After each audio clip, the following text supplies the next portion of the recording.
Okay, welcome to today's lesson 2 on data structure using Python. So today we're going to look at the fundamentals of data structure in Python.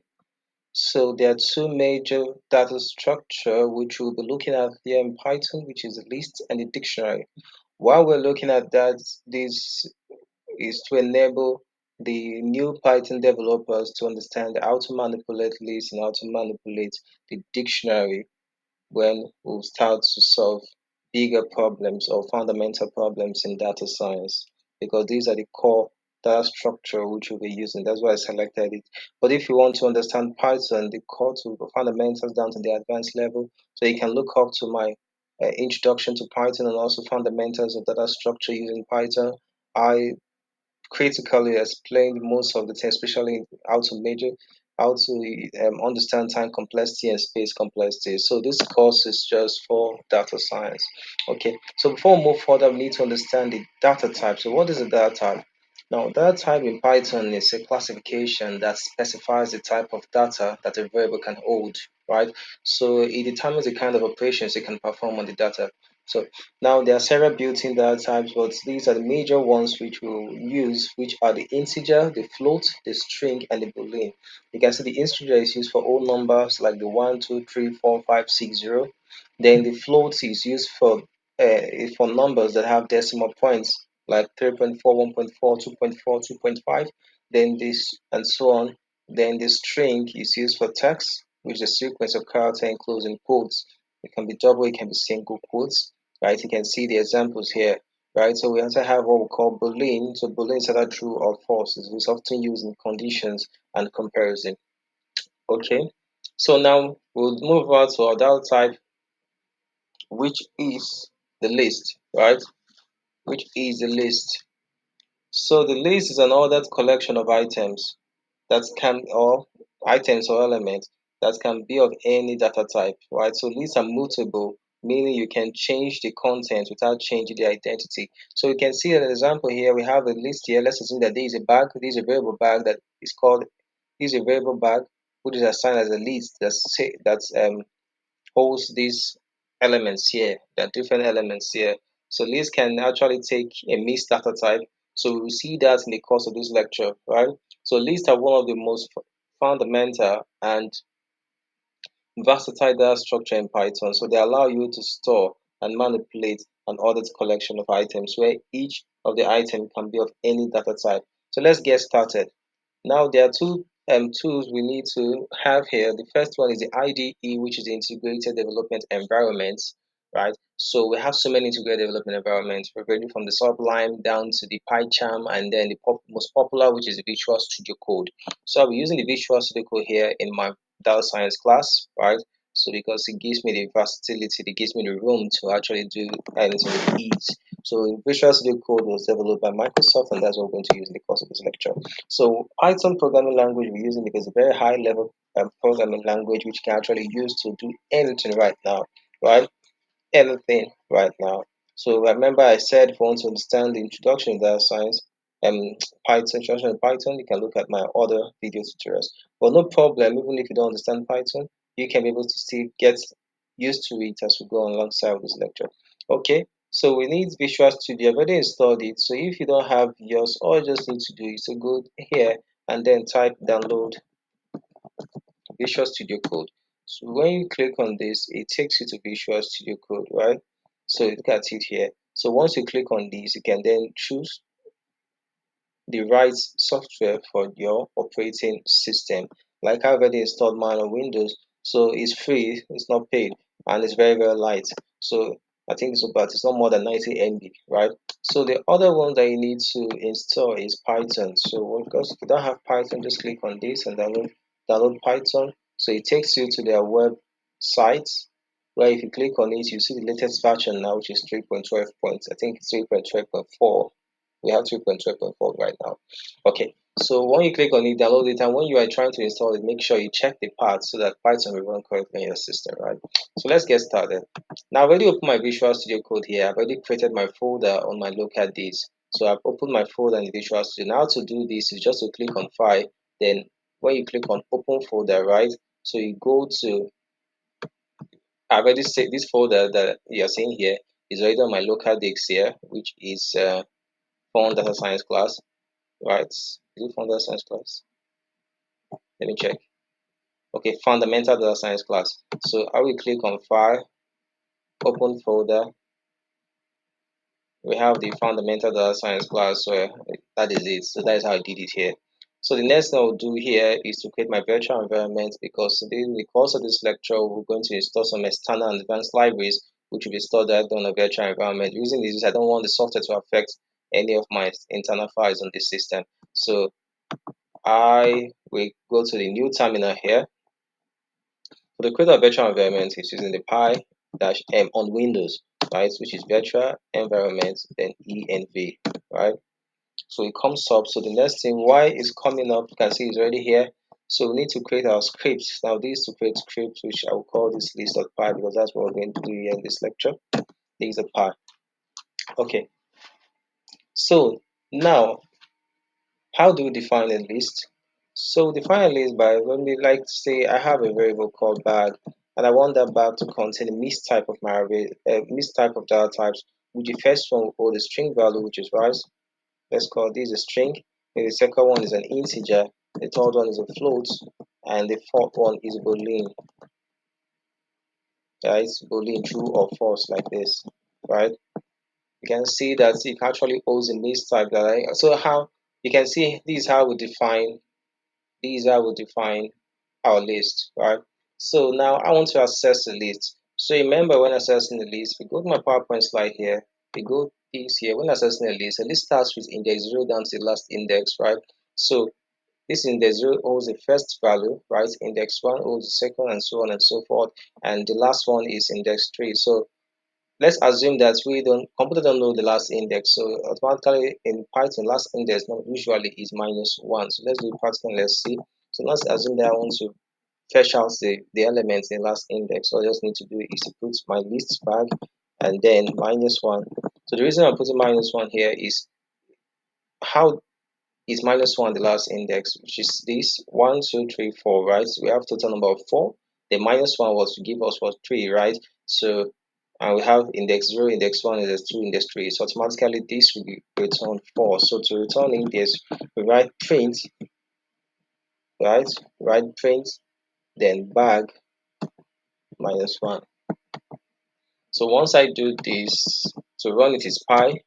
The name of the script is list. You can see it here, list.py. So once I click on this, it returns the last index for me. You can see it returning 4, right? So you can actually do manipulate this so that you can be able to get used to it to understand the index. Because one thing using lists, you need to understand the index very, very well so that you can be able to know how to manipulate this. So this is just the beginning of how to manipulate this. So now I do index 0, so index 0 return rise for me. Content rise. Okay, now that is for accessing values by indexes. So the next one we're going to look is modifying the list. So how do we modify list? Let's assume that I want to change this rise to beans. So it's very easy. So remember the rise is in the 0. I will just put 0, then put some beans here. Right. So if I'm printing this now, so I'm printing the full list now. I'm not trying to print a particular value in the list. So if I'm printing the list now, it gives me this. Now beans is now here because beans have replaced rice. So that's how you can manipulate lists. Now the next one we're going to look at is slicing. Slicing. There's what we call slicing. Thereby I want to slice some values here down to another variable. I want to slice some values here then to another variable, right? Okay. So now let's have a variable called n, and I want to slice bag. I want to slice rice 100 and this, right? I want to slide it to this new variable here I created n. So all I just need to do is to put double dots here and then 3.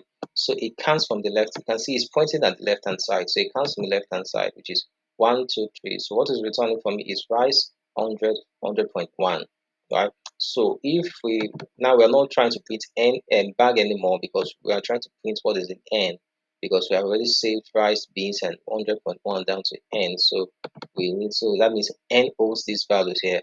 So we need to print n here, You can see,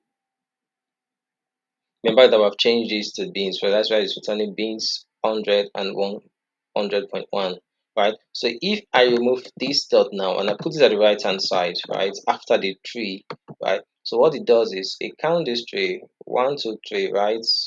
And then return only false for me because there is no other values here. So what will return for me is just one value, right? So it's counting 1, 2, 3. Instead of printing this, because this double dot is facing after the tree, it only prints false. So let's see what happens.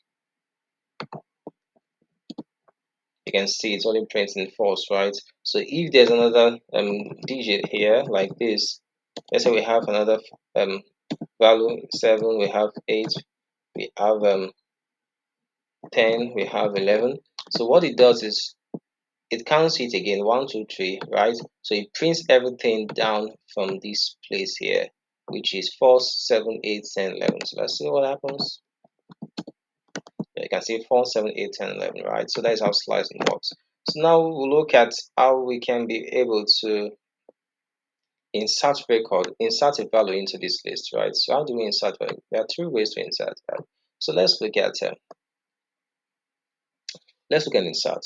Now if I want to insert, let me remove all this, right?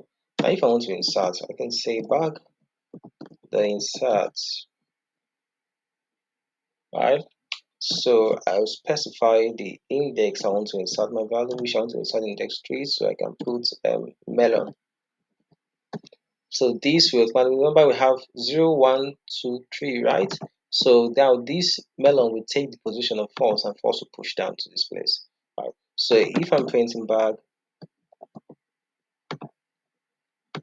okay, which is 5, okay, you can see what happens, right? Now you can see what happened here. You can see we have rise 100 and this takes position of 3 and it pushes false down to 4. Right, you can see what happens here. So we also have other functions, right, in insert. We also have other functions like the extend. We also have other functions like extend and append. So once you use append here, now append does not have two parameters like this. So append actually just have one because this function only allows you to insert record down to the last index. So if I print this, you can see is insert it down to the last index here. So for extend, we won't do extend. Extend is just like concatenating. Okay, let me just do that. So let's say we have another list here. Let me just explain that. We have another list here, which is n. We have 1, 4, 6, and 7, right? So what extend does is that if I can be able to join this n with these elements here in n, stored in n, I want to join it back, so I just need to do it to back with extend, then n, right? So once I run this, you can see what it gives me here. So you can see how it added it, right? So there are other functions which we'll still look at before we look at more of the loops and the conditional is, right? You can see how we're manipulating the list, right? So just get your hands on it and get used to it. So practice make perfect, right? So nobody is perfect, but when you do it, when you love it, you actually be good in it. So uh, let's try to delete elements in this list. So to delete element in this list, so we have a function called deal, right? Del then bag, which is one of delete to bag.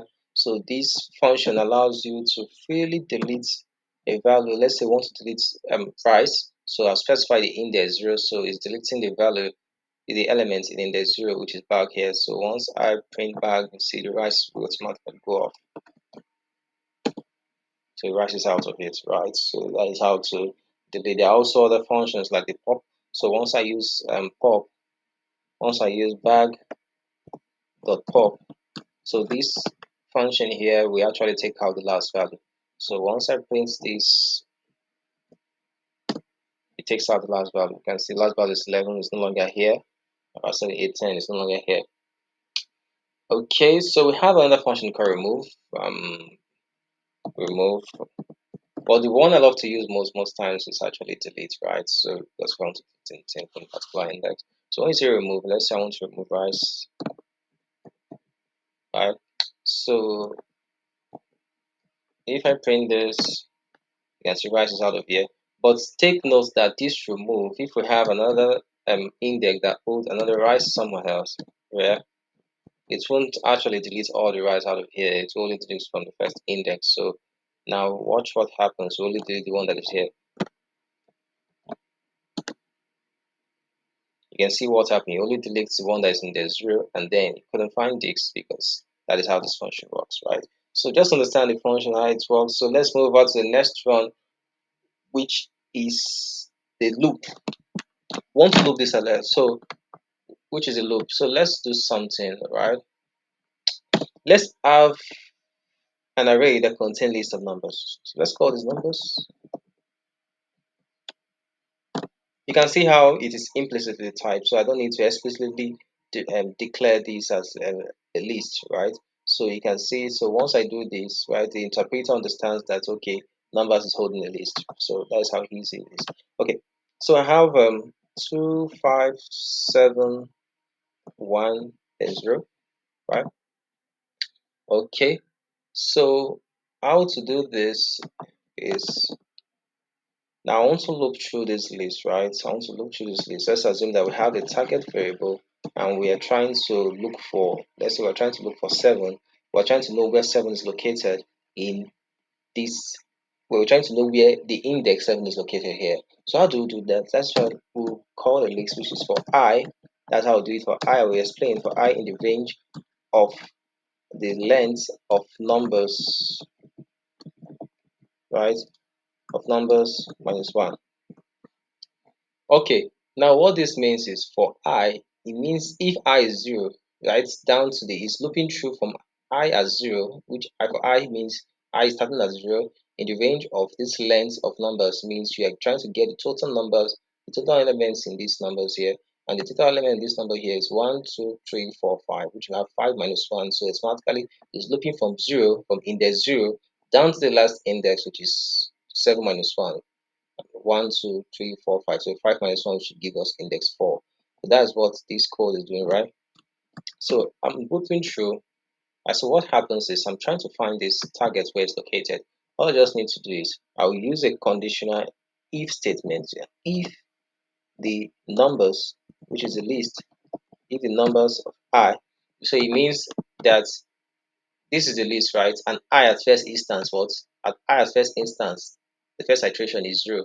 So automatically I is 0 here, which is looking at 2, right? The element is 2. So it means that if 2 is greater than, sorry, is equal, we're looking for the target. If 2 is equal to the target, now if 2 is equal to the target, right? So it should print, please, in Python, always take note of indentations, right? So it's not like C sharp where it doesn't actually look at this, or it's not like Java. So now, if 2, that is this, I is starting at 0, is equal to the target, right? If it's equal to the target, then print uh, the target number is found at index. Now, there's what we call format, which is F, right, in Python.